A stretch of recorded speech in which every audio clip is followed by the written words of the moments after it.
Cuisinart recommends cleaning new DS Induction Cookware in warm, soapy water before using it the first time.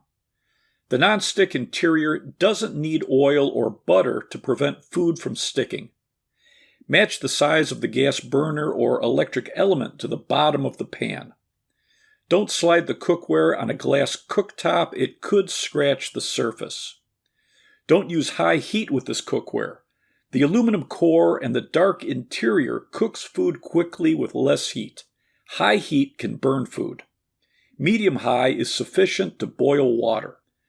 Don't leave an empty pan over a hot burner. You could damage the pan or a glass cooktop. The pan is oven safe to 500 degrees Fahrenheit.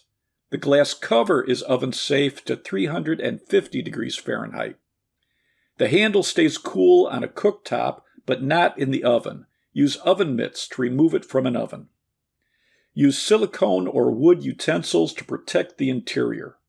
Clean the cookware by hand in hot, soapy water with a sponge or washcloth.